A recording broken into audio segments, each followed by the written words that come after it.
Hay muchas personas que dicen estar confundidas por la enorme variedad de religiones que hay en el mundo. Y ciertamente hay muchas. Según el filósofo Kenneth Schuller, existen actualmente 4.200 religiones vivas, sin contar todas las que han desaparecido a lo largo de la historia. Así que visto de esta manera, ciertamente el panorama luce muy confuso. ¿Dónde está la verdad? Sin embargo, cuando lo examinamos con más cuidado, nos damos cuenta que la realidad es muy diferente.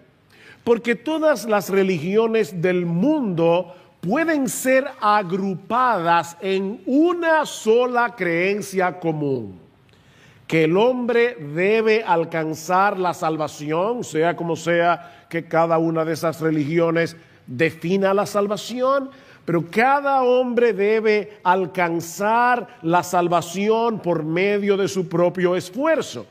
A diferencia del cristianismo, que predica una salvación que recibimos como un regalo de la mano de Dios por medio de la fe.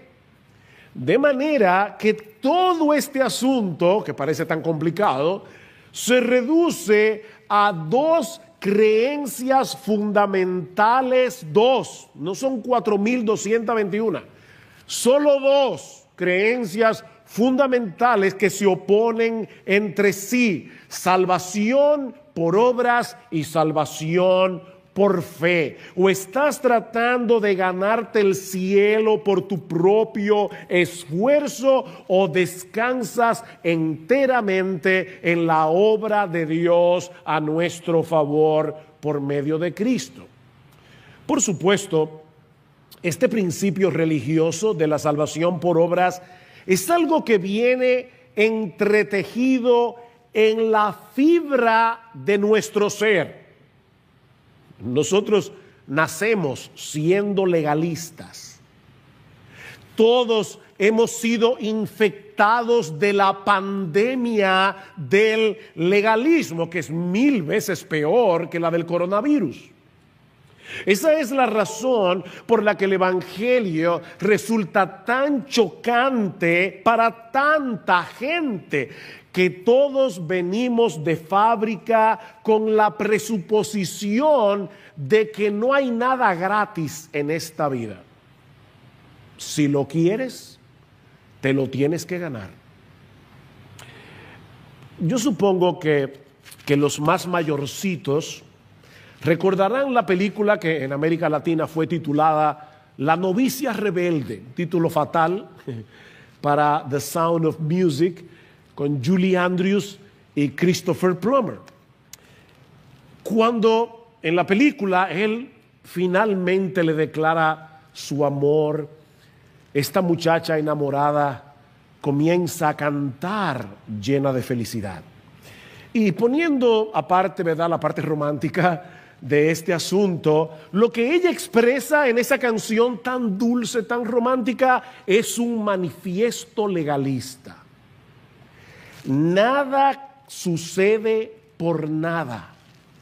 Así que en algún momento de mi juventud o de mi niñez, yo tengo que haber hecho algo bueno. En otras palabras, las cosas no ocurren porque sí. Tiene que haber una conexión entre las cosas buenas que yo hago y las cosas buenas que recibo. Leí en esta semana una de esas frases motivacionales que ahora abundan por las redes, siempre con un marco muy bonito, una foto muy bonita. La frase decía: cada cosa que obtenemos en la vida no llega como un regalo, sino como recompensa al esfuerzo por alcanzarla. Y a la gente le encantan esas cosas, y le envían y la reenvían, y hay gente que hasta dicen amén. Amén. A un mensaje que es completamente anti Dios. Cada cosa que obtenemos en la vida no llega como un regalo, sino como recompensa al esfuerzo por alcanzarla. ¿Saben por qué a la gente le gusta ese tipo de frases? Porque fomentan nuestro orgullo. Todos queremos experimentar, ¿han escuchado esa frase? La satisfacción del deber cumplido. O sea, todos queremos experimentar la satisfacción de ver el resultado de nuestro propio esfuerzo, aún en la salvación. Y es por eso, mis hermanos y amigos que están aquí en esta mañana, que la porción de la carta a los Romanos que comenzamos a estudiar la semana pasada, capítulos 9 y 10, es tan relevante.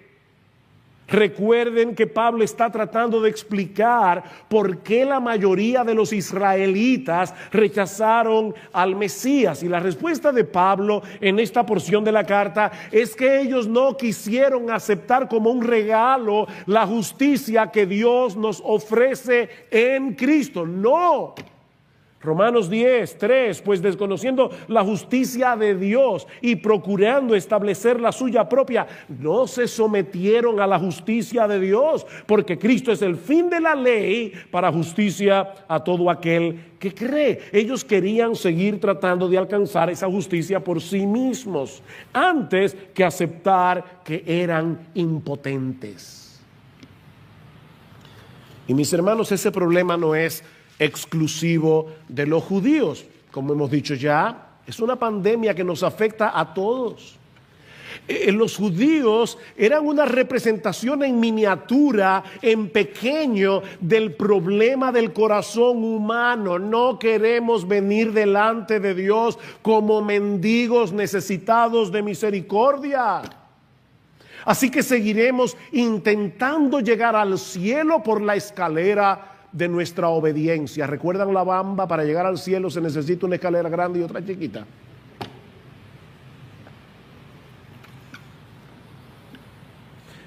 Cristo es el fin de la ley, dice Pablo. Cuando nosotros entendemos el evangelio de la gracia de Dios en Cristo, allí termina nuestro esfuerzo de ganarnos el favor de Dios a través de nuestra obediencia. Terminó ahí, Cristo es el fin. Y de esa manera es que alcanzamos la justicia de Dios. Esa es la paradoja del evangelio. La paradoja del evangelio, que obtenemos la justicia que Dios requiere cuando dejamos de tratar de alcanzar la justicia que Dios requiere por nuestro esfuerzo. Qué paradójico, ¿verdad? Cuando la aceptamos como un regalo por medio de la fe en Jesucristo. Y eso es básicamente lo que Pablo nos enseña en el pasaje que vamos a estudiar en la mañana de hoy, que es una presentación impresionante del evangelio. ¿Tú quieres aprender a evangelizar? ¿Cómo predicarle el evangelio a los perdidos? Apréndete Romanos 10, 5 al 13. Ahí está todo lo que tú necesitas. Podemos dividir este pasaje en 3 encabezados. Hay por lo menos 3 enseñanzas que nosotros podemos derivar de los versículos 5 al 13. La primera es que lo que era imposible de alcanzar por medio de la ley, Dios lo puso a nuestro alcance por medio de Jesús. Sencillo, ¿verdad? Lo que era imposible de alcanzar obedeciendo a la ley, Dios lo puso a nuestro alcance por medio de Jesús. Vean el versículo 5 otra vez. Porque Moisés escribe que el hombre que practica la justicia que es de la ley, vivirá por ella. Pablo está estableciendo aquí cuál es el principio fundamental de la ley. Hazlo y vivirás. Hazlo y vivirás. Y para demostrar su punto, Pablo cita las palabras de Moisés en Levítico 18:5. Por tanto guardaréis mis estatutos y mis leyes, por los cuales el hombre vivirá si los cumple. ¿Te quieres salvar guardando la ley? ¿Eso es lo que tú quieres? Bien. Solo es necesario que la obedezcas completamente sin violar ninguno de sus puntos a lo largo de toda tu vida. Eso es lo que tienes que hacer. Eso fue lo que Jesús le dijo al joven rico, ¿recuerdan? Cuando vino en Marcos capítulo 10 y le preguntó: Maestro bueno, ¿qué haré para heredar la vida eterna? Ah, tú quieres saber qué es lo que tienes que hacer. Ahí están los mandamientos. Obedécelos. No mates, no cometas adulterio, no hurtes, no digas falso testimonio, no defraudes, honra a tu padre y a tu madre. Tú quieres ganarte el cielo. Bueno, ahí están los mandamientos. Obedécelos. Maestro, todo esto lo he guardado desde mi juventud. Wow. No solamente que es soberbio, sino que ignorante. Maestro, en cuanto a esa parte, no hay problema. Yo voy bastante bien. Tal vez no sacaría un 100, pero una nota lo suficientemente alta como para pasar de curso. ¿Cuál es el siguiente paso? Solo te falta una cosa, le dice Jesús. Ya que vas bastante bien, solo te falta una cosa. Mira, vete a tu casa, vende todo lo que tienes y dáselo a los pobres. Y tendrás tesoros en el cielo. Y ven y sígueme.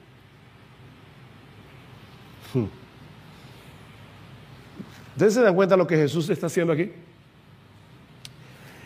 Él está poniendo a prueba a este joven con los dos mandamientos que enmarcan toda la ley, el primero y el último. No tendrás dioses ajenos delante de mí y no codiciarás.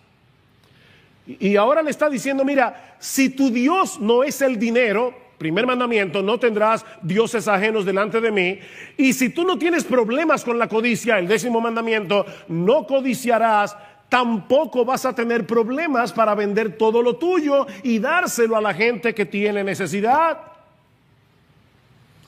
Y dice en Marcos 10:22 que este joven afligido por estas palabras se fue triste porque era dueño de muchos bienes. Ustedes ven, mis hermanos, en cierto modo estos dos mandamientos, el 1 y el 10, comprenden todos los mandamientos. La ley es un todo compacto. Si violas uno de sus mandamientos, ya eres culpable de haberlos violados todos, dice Santiago capítulo 2, versículo 10. Es por eso que Pablo dice en Gálatas capítulo 3 que todos los que dependen de las obras de la ley para salvarse están bajo maldición. Pues escrito está: maldito todo el que no permanece en todas las cosas escritas en el libro de la ley para hacerlas. Así que es imposible alcanzar la justicia a través de la obediencia a la ley. Pero dice Pablo, y aquí está la buena noticia del Evangelio, lo que era imposible de alcanzar a través de la obediencia a la ley, Dios lo hizo accesible para nosotros por medio de Jesús. Y para probar su punto, ¿saben lo que hace Pablo? Aquí hay una, vamos a decir, una santa astucia. Pablo vuelve y cita al mismo Moisés. ¿Ven? Es Moisés contra Moisés. Claro, no es Moisés contra Moisés, es Moisés complementando a Moisés. Pero recuerden que aquí había muchos judíos. Y Pablo les dice, recuerden lo que dice Moisés en Deuteronomio capítulo 30. Es como si Pablo, que es el texto que Pablo está citando aquí, como veremos ahora, pero es como si Pablo estuviera diciendo a estos israelitas y a todos los legalistas que piensan como ellos, el mismo Moisés que dijo en Levítico 18:5, hazlo y vivirás, sabía perfectamente que nadie puede alcanzar la justicia de esa forma. Versículo 6. Pero la justicia que es de la fe dice así: no digas en tu corazón quién subirá al cielo, esto es para hacer bajar a Cristo, o quién descenderá al abismo, esto es para subir a Cristo de entre los muertos. Mas ¿qué dice? Cerca de ti está la palabra en tu boca y en tu corazón, es decir, la palabra de fe que predicamos. Pablo está citando aquí el capítulo 30 de Deuteronomio. Ese fue el último sermón que Moisés predicó antes de que llegaran a la tierra prometida. Y lo que él está diciendo a los israelitas es básicamente esto. Déjame ponértelo en palabras bien sencillas. No hay que hacer un esfuerzo sobrenatural para tratar de alcanzar el favor de Dios. El asunto es más sencillo de lo que parece. Hace muchos años, yo no sé si yo había nacido todavía, pero uno de mis tíos tuvo un accidente, un hermano de mi mamá, muy aparatoso al punto de que le daban pocas probabilidades de vida. Así que mi abuela le prometió a la Virgen que si sanaba a mi tío, ella se iba a ir a Higüey a pie, desde aquí, desde la capital, o sea, unos 170 kilómetros. Mi tío sobrevivió el accidente. Y por supuesto, mi abuela no cumplió la promesa. Ella nunca fue a Higüey a pie. Pero mucha gente piensa que hay que hacer algo así. O sea, de hecho, otros dirían, lo voy a hacer de rodillas. Es como, yo tengo que hacer un sacrificio para que Dios se apiade de mí. Y lo que Pablo y Moisés están diciendo es, eso es totalmente innecesario.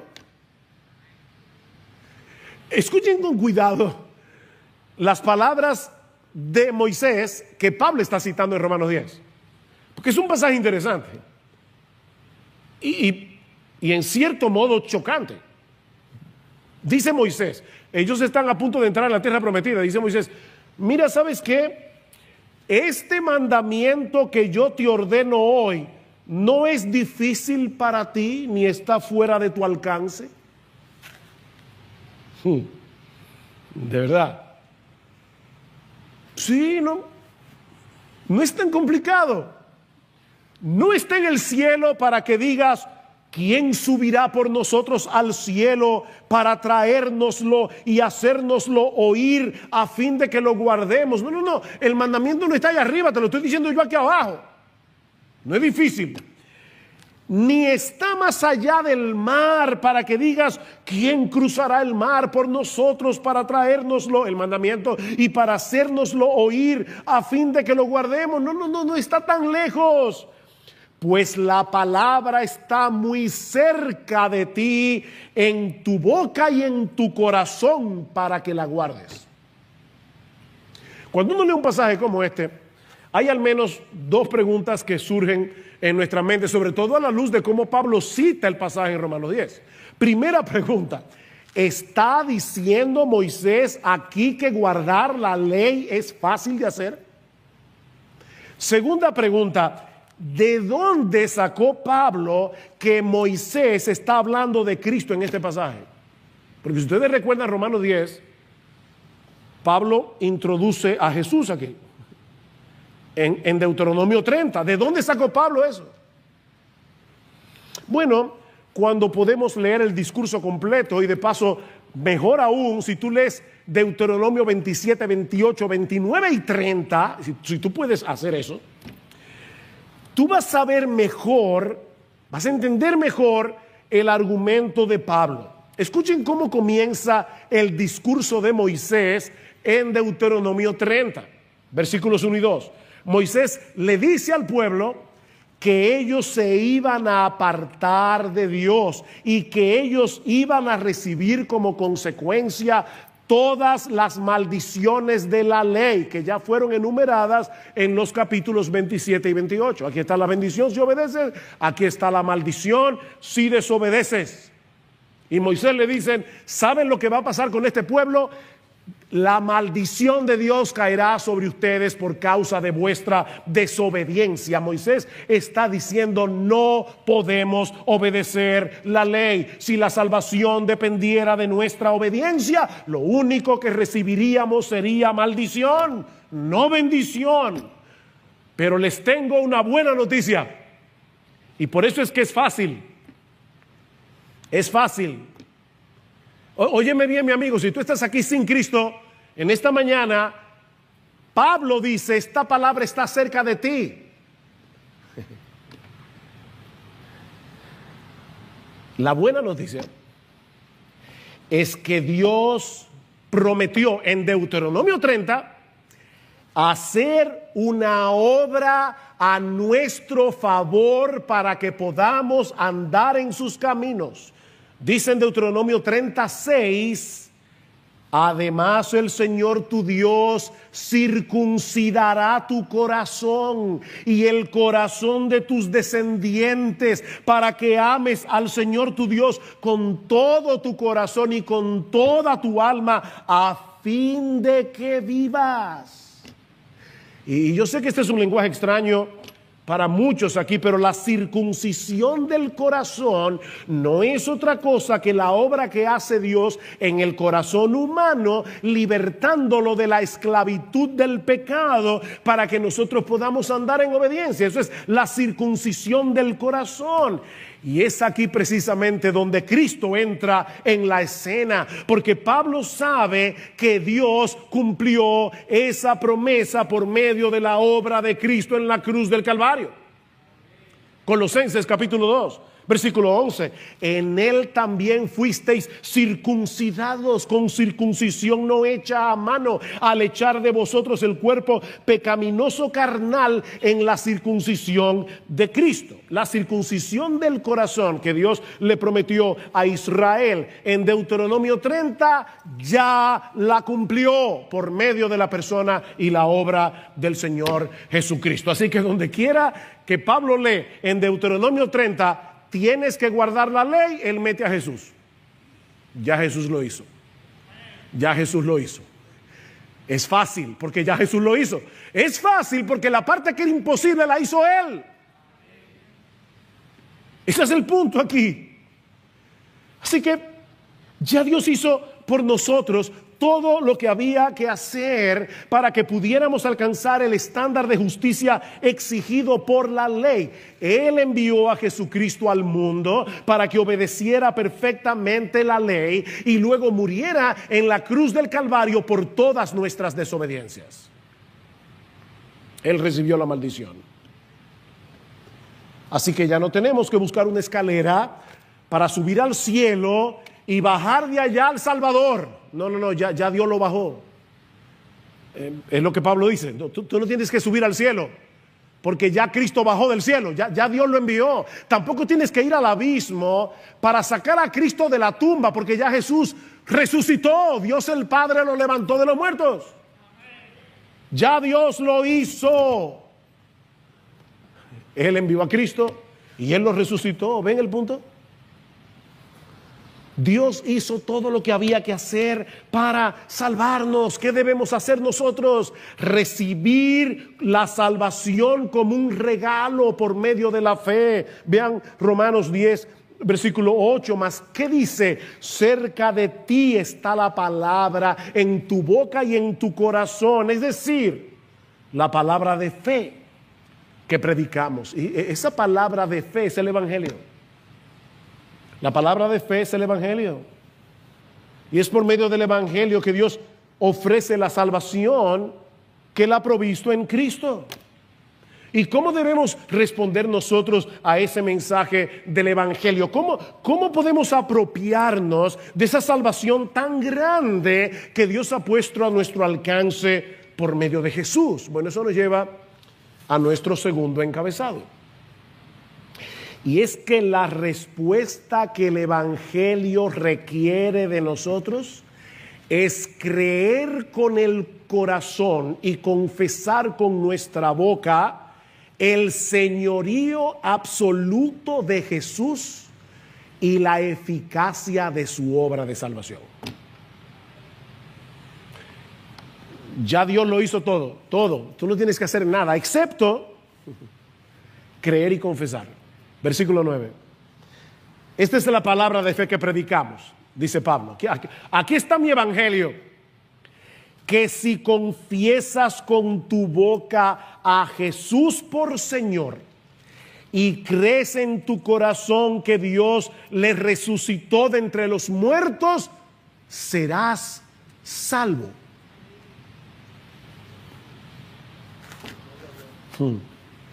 Este es probablemente uno de los textos más citados por los creyentes cuando tenemos que compartir el evangelio con otros, y con razón.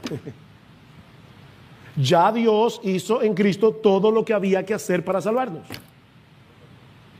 ¿Qué debemos hacer nosotros? Creer con el corazón y confesar con la boca. La fe del corazón es el requisito fundamental. La salvación es por gracia, dice Pablo, por medio de la fe. Pero hay que confesar con la boca. Creer y confesar, no porque son dos requisitos.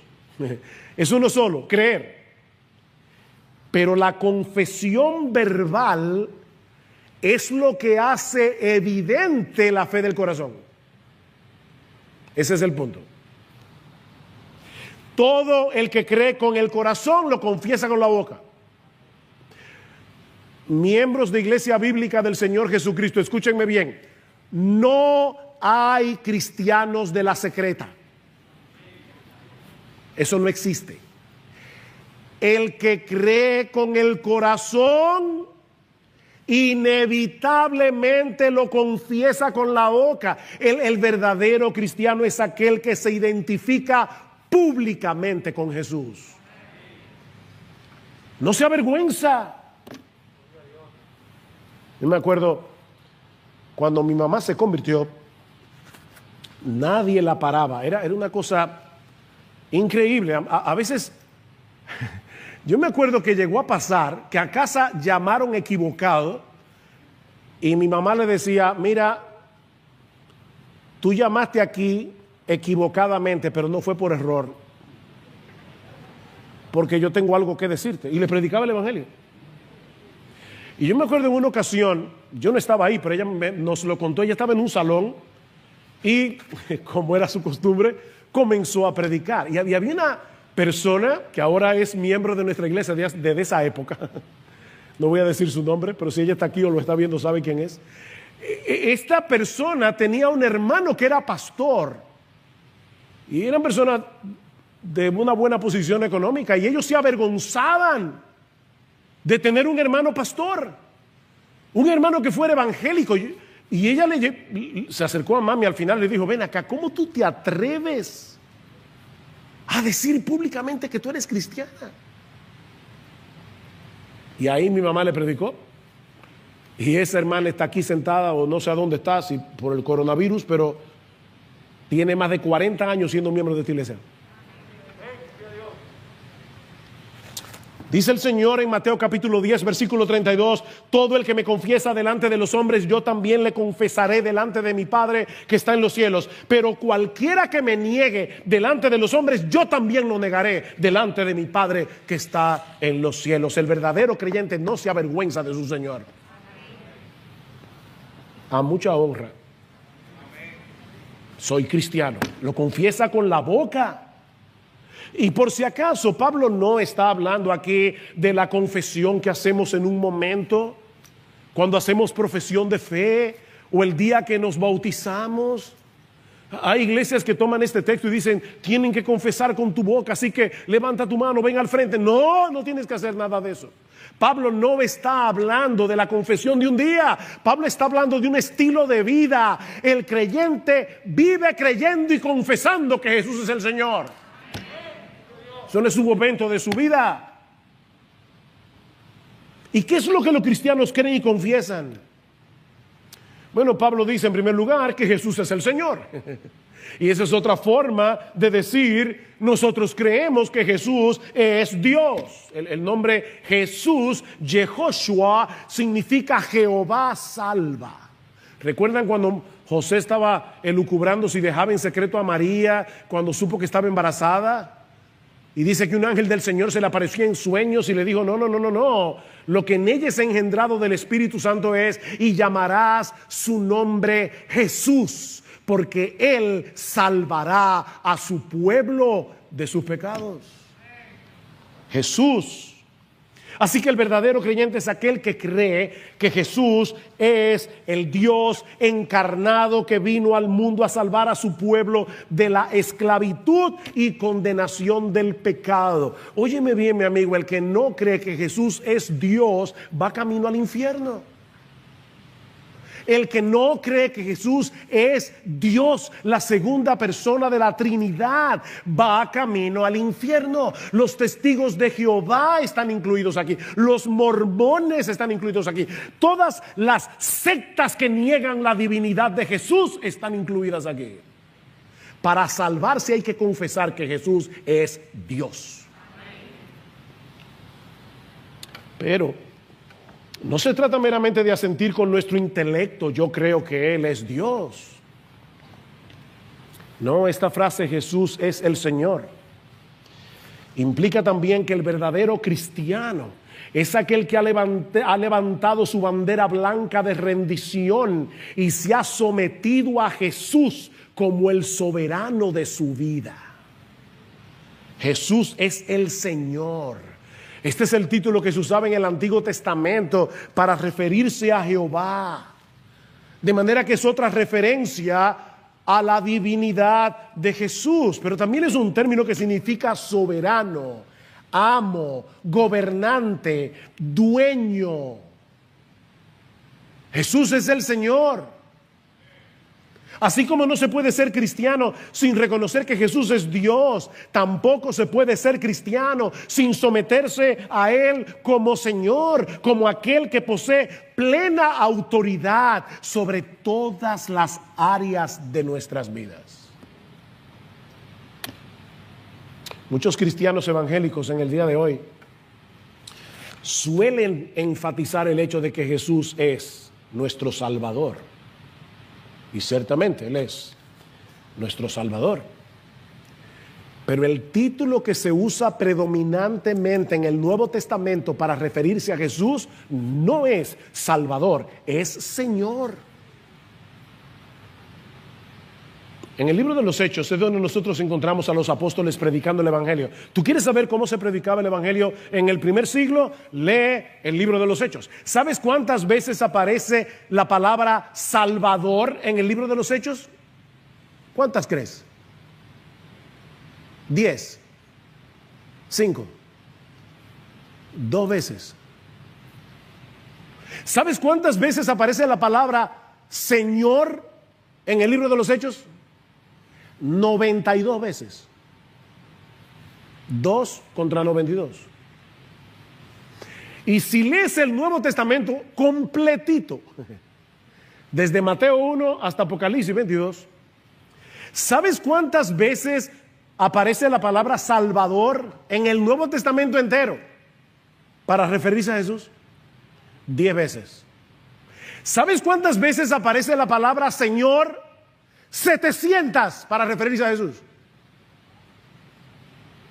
El énfasis es más que evidente. Es más que evidente. El cristiano es aquel que cree con el corazón y confiesa con su boca que Jesús es su amo, que Jesús es su dueño, que Jesús es el soberano de su existencia, que Jesús lo compró y ya no se pertenece. Por precio habéis sido comprados, dice Pablo en 1 Corintios 6:20. Por precio habéis sido comprados. Por tanto, glorificad a Dios en vuestro cuerpo y en vuestro espíritu, los cuales son de Dios. ¿Ven? Son de Dios. No te perteneces. Es una contradicción de términos confesar que Jesús es nuestro Señor y continuar viviendo como si nuestras vidas fueran nuestras vidas. ¿Han oído esa frase? ¿Es mi vida? Bueno, un cristiano debe erradicarla de su boca, porque ya dejó de ser tu vida. Ya dejó de ser tu vida. y mucho menos aquella famosa canción, pero sigo siendo el rey. No. Hay un solo rey, se llama Jesucristo. Él es el Señor. ¿Por qué me llamáis Señor, Señor? Pregunta Jesús en Lucas capítulo 6, 46. ¿Por qué me llamáis Señor, Señor y no hacéis lo que yo digo? No tiene sentido. ¿Cómo que yo soy el Señor? Si Cristo es nuestro Señor, Él es dueño de todo lo que somos, Él es dueño de todo lo que tenemos. Mi hermano amado, mi hermana querida, Jesucristo es el Señor de tu tiempo. Jesucristo es el Señor, el dueño de tu dinero, de tus recursos. Jesucristo es el dueño de tu familia. Jesucristo es el dueño de tu trabajo. Jesucristo es el amo de tu entretenimiento. Él es Señor. Y lo que Él quiere que tú y yo hagamos está aquí, en este libro. Aquí está su palabra. Esta es su constitución. Y gracias al Señor que esta no la enmiendan.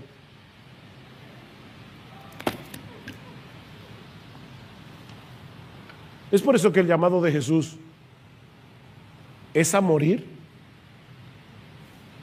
¿A qué nos llama Jesús? A morir a nosotros mismos. Y decía a todos, Lucas 9, 23, si alguno quiere venir en pos de mí, niéguese a sí mismo. Tome su cruz cada día y sígame. Cada día. Y la cruz, por si acaso, no es ponte un crucifijo. No. Si quieres ponerlo en un lenguaje moderno, es métete en la cámara de gas todos los días y mata tu yo ahí. ¿Y por qué todos los días? Porque a nosotros se nos suele olvidar quién es nuestro Señor. Y tengo que recordárselo a mi alma todos los días. Porque debido al pecado que mora en mí, al egoísmo que mora en mí, al orgullo que mora en mí, yo quisiera muchas veces quitarme los clavos y bajarme de esa cruz. ¿O solo me pasa a mí?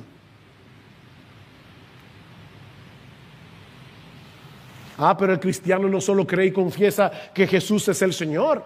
Él confiesa y cree en la eficacia y suficiencia de su obra de salvación. Vean otra vez el versículo 9, que si confiesas con tu boca a Jesús por Señor y crees en tu corazón que Dios le resucitó de entre los muertos, serás salvo, porque con el corazón se cree para justicia y con la boca se confiesa para salvación. El cristiano es aquel que está persuadido de que su salvación descansa completamente en Cristo y en nadie más. En nadie más y en nada más. En nadie más y en nada más. Cuando Dios el Padre resucitó a Jesús de entre los muertos, Él estaba proclamando que nuestra deuda había sido completamente saldada, que ya no tenemos cuentas pendientes en el tribunal de Dios. Consumado es, dijo Jesús. La deuda está paga. Nadie se puede salvar, nadie, a menos que crea de corazón en la eficacia y suficiencia de la obra redentora de Cristo. No, mi amigo, no hay que hacerte misa después que te mueras. Ya Cristo pagó. Un solo sacrificio, dice Hebreos 10. Un solo sacrificio fue suficiente. Ya Cristo pagó. Eso es exactamente lo mismo que Pablo había dicho al final del capítulo 4. Luego de afirmar que Abraham creyó y le fue contado por justicia, dice Pablo en Romanos capítulo 4 versículo 23, y voy a leer aquí de la Reina Valera, y no solamente con respecto a él se escribió que le fue contada, sino también con respecto a nosotros, a quienes ha de ser contada, esto es, a los que creemos en el que levantó de los muertos a Jesús, Señor nuestro, el cual fue entregado por nuestras transgresiones y resucitado para nuestra justificación. Él murió por nuestros pecados y Dios los resucitó para declarar públicamente que ya habíamos sido justificados. porque el justo murió por los injustos. ¿Tú crees eso? Porque tu fe será contada por justicia. Tu fe será contada por justicia.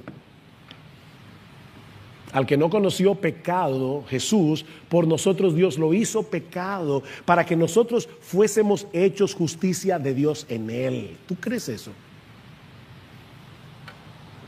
¿Se dan cuenta, mis hermanos y amigos que están aquí en esta mañana, que no hay que hacer un esfuerzo sobrehumano para salvarse? Solo tenemos que aceptar como un regalo. Óigame, que es un regalo. Aceptar como un regalo lo que ya Dios hizo por medio de Jesús. Y precisamente porque es por fe, está disponible para todos sin distinción, porque es por fe. No es por raza, no es por posición económica, no es por estatus social, no es si tú eres educado o analfabeto, es por fe. No hay que ser un genio para creer. Es por fe. Y esto nos lleva a nuestro tercer encabezado, que veremos mucho más brevemente. Y es que la salvación que el Evangelio anuncia ha sido puesta al alcance de todos sin distinción. De todos. Por medio de la fe. Lean el versículo 11. Pues la Escritura dice, todo el que en él cree no será avergonzado, porque no hay distinción entre judío y griego, pues el mismo Señor es Señor de todos, abundando en riquezas para con todos los que le invocan, porque todo aquel que invoque el nombre del Señor será salvo. Pablo enfatiza la misma verdad una y otra vez en estos 3 versículos. ¿Qué es lo que Pablo está enfatizando? Que la promesa es para todos sin distinción. Versículo 11. Vuelve a citar Isaías 28:16, que ya citó en Romanos 9:33, perdón. Solo que ahora, escuchen, Pablo cita el mismo texto que citó hace unos versículos atrás, pero esta vez le incluyó la palabra todo. Todo. Todo el que en él cree no será avergonzado. Todo el que en él cree será vindicado en el tribunal en el día del juicio. Dios va a decir, inocente, sin culpa, justo. Versículo 12, dice explícitamente que en lo que respecta al Evangelio no hay distinción alguna entre judío y griego, pues el mismo Señor es Señor de todos y abunda en riquezas para todos los que le invocan. ¿Ven la insistencia de Pablo? Todos. Y finalmente en el versículo 13 cita Joel capítulo 2 versículo 32, donde encontramos esta extraordinaria promesa evangélica: todo aquel que invocare el nombre del Señor será salvo. Y es evidente por el contexto que el Señor del que Pablo está hablando aquí es Jesús. Recuerden, si confiesas con tu boca que Jesús es el Señor, todo aquel que invocare el nombre del Señor. ¿Quién es el Señor? Jesús es el Señor. ¿Y por qué yo insisto en eso? Porque el texto de Joel habla de Jehová. Lo que dice el texto de Joel en el Antiguo Testamento es: y todo aquel que invocare el nombre de Jehová. ¿Ven otra vez cómo Pablo insiste que Jesús es Dios? Jesús es la segunda persona de la Trinidad. Y me encantó como alguien dijo esto, que se introdujo en la historia humana a través del portal del vientre de María. La segunda persona de la Trinidad se hizo un bebé para cumplir la ley a la perfección y luego morir en una cruz por nuestros pecados. Y ahora Dios promete en su palabra que todo aquel que clame a Él será salvo. Será salvo. Lo que quiere decir que el que no clame no será salvo, será el infierno.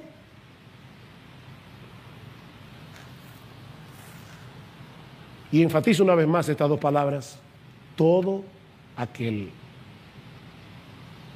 Todo aquel. Aquí no dice todo aquel que tenga la certeza de haber sido elegido, Olvídate de eso. No es que te olvides de la elección,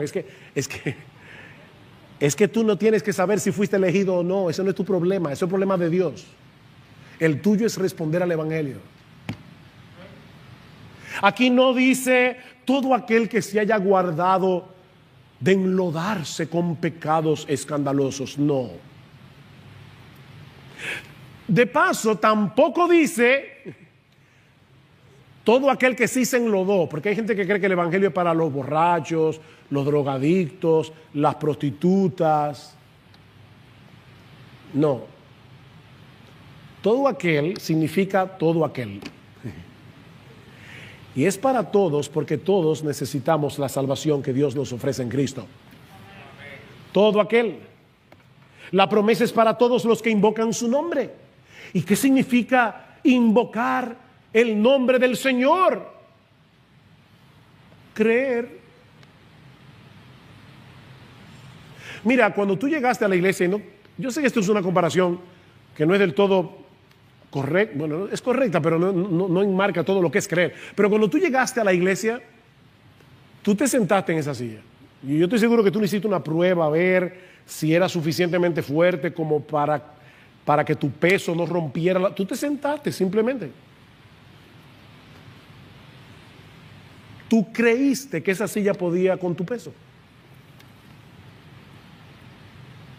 Es confiar, descansar, es creer, y es evidente que invocar aquí es sinónimo de creer.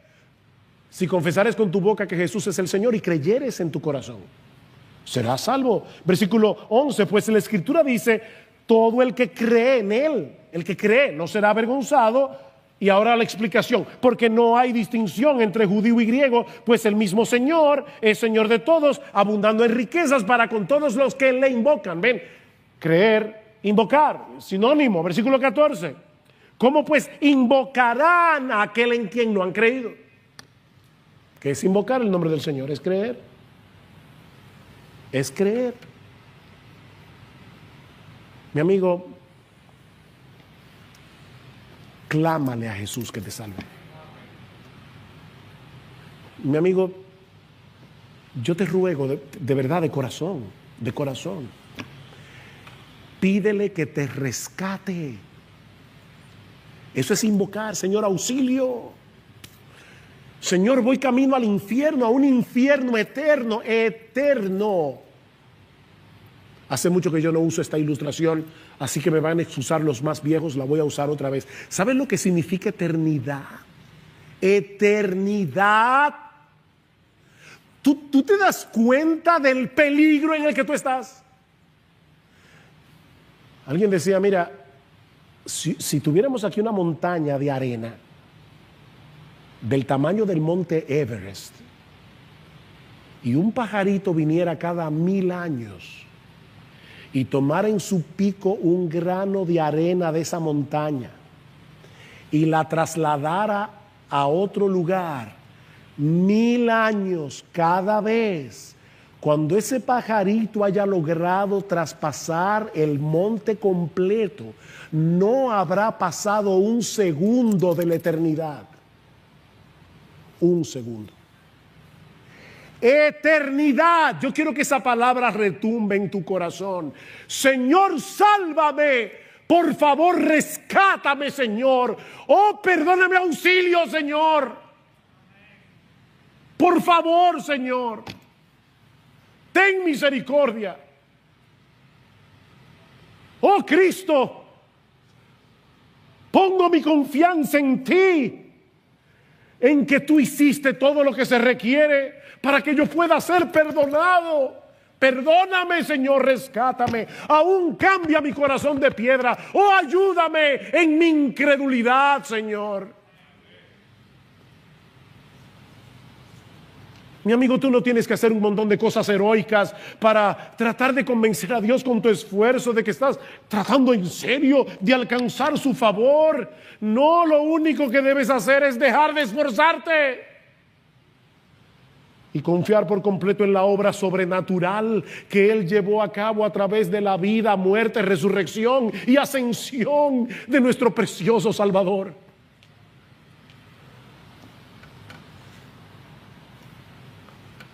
Oí a alguien que decía, tú no necesitas una invitación de parte de Dios con tu nombre impreso, porque ya tu nombre está incluido en ese todo aquel. La invitación está ahí. Todo aquel. Y Dios no miente, todo aquel que invocare mi nombre será salvo. Todo aquel que invocare el nombre del Señor será salvo. ¿Y sabes qué va a suceder cuando tú clames a Él, invocando su nombre?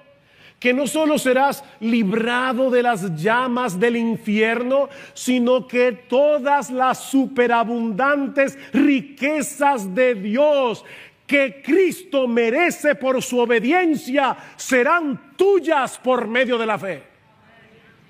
Leo otra vez el versículo 12. Porque no hay distinción entre judío y griego, pues el mismo Señor es Señor de todo, abundando en riquezas. ¡Wow! Gloria al Señor. Cristiano, alaba al Señor. Nosotros somos los herederos de Jesús. Sus riquezas ahora son nuestras por medio de la fe. Abundando en riquezas para todos los que le invocan. ¡Wow! ¡Qué hermoso! Oh, mi amigo, de verdad te lo ruego, pídele a Jesús que te rescate del poder, de la esclavitud, de la condenación del pecado. Pídeselo. Ahora pídeselo. En este mismo momento, por favor, te lo suplico. Pídele que te salve, pídele que tenga misericordia de ti. Clama pidiendo auxilio. Y yo te aseguro por las Escrituras que en este mismo momento todos tus pecados serán perdonados. Y Dios te concederá como un regalo el don de la vida eterna. Solo por gracia, solo por Cristo, solo por medio de la fe.